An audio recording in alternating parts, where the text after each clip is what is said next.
With the cold winter weather upon us, we need to make sure we're keeping our forever friends safe.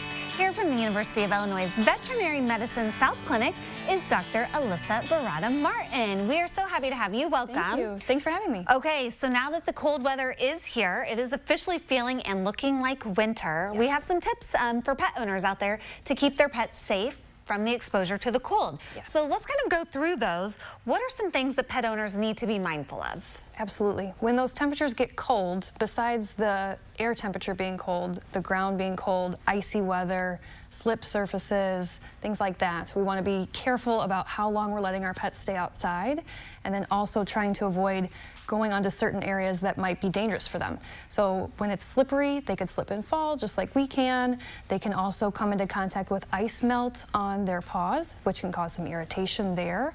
Other issues like that, we want to just make sure that we're taking care of before it becomes a problem. Well, yeah, and I know for a lot of our human friends, we like to bundle up when it comes to going outside. What is the protocol for our furry friends? Do they really need that cute little sweater and the little booties, or is that just something that pet owners like to do? Could be a little both, I suppose. Certainly pets that have thinner hair coats could benefit from a jacket or a sweater of some kind. If pets are outside for a long period of time, having booties on can be helpful, can be protective. Some pets won't tolerate wearing clothes, which is fine. And those pets maybe just don't stay out quite as long. Okay, let's talk a little bit about this long-term exposure. Could also cause some other problems. We've got hypothermia, frostbite we need to be on the lookout for. Yep. So let's talk signs of hypothermia. Certainly. How would we know if our pet has hypothermia? Yeah, sometimes we'll see things like tremoring, shaking. They might be stiff as they're walking around. Sometimes you'll notice more pale tone to their skin. Their breathing might change where it's a little bit more shallow. So those would be things we'd be watching for hypothermia. So if you notice any of those things that we're seeing there on the screen, yes. Do you wait it out? Do you just bundle them up, or do you bring them to someone like you? Yeah, I would bring them inside, certainly. Try and make sure that they're dry if they've been wet. And if you're seeing no improvement within 10 minutes, 15 minutes, probably a good idea to make your way over. Okay, let's talk signs of frostbite. Okay. Because those look a little different. Yeah, certainly. Usually more common on extremities, so ears, paws, the tail. You might notice some color change to the skin there as well. It gets pale. It might feel really cold to the touch. If you're feeling anything that seems abnormal for your pet and they're uncomfortable with you touching in those areas, it might be an indicator that something's happened. A lot of times you see people post on Facebook, if it's too cold for you to be outside, then it's too cold for your animals. Sure.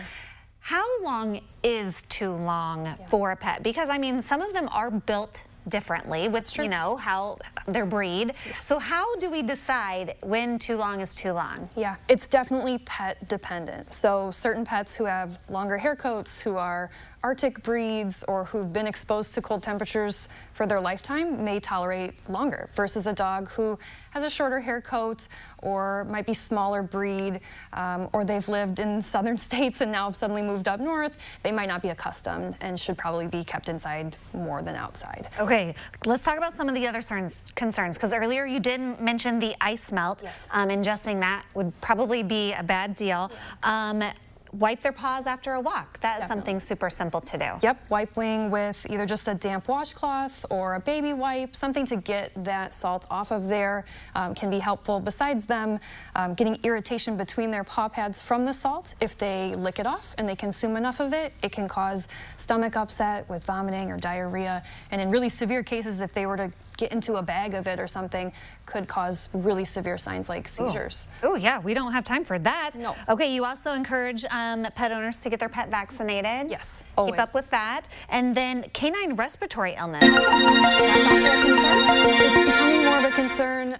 It's kind of been throughout the country that some of these have kind of popped up and caused a lot of struggle for pet owners, but also for veterinarians. We're not having a good sense of exactly what's going on quite yet, but the best way to protect them is to keep them up to date on the things that we know we can protect them from. So keeping up on their vaccines, bringing them in for yearly wellness checks, and then also if you just feel like your pet's not well, just bring them in. We'd love to tell you things look great, no problems, versus having you wait at home and worry. Yes, exactly. Well, all good tips here now that the colder weather is upon us. Welcome back home. Thank you. To Central Illinois here in Champaign. And if you would like all of Dr. Baratta-Martin's tips, we'll have them at CILiving.tv, as well as details on how you can connect with U of I's Veterinary Teaching Hospital. We'll connect you. CILiving.tv.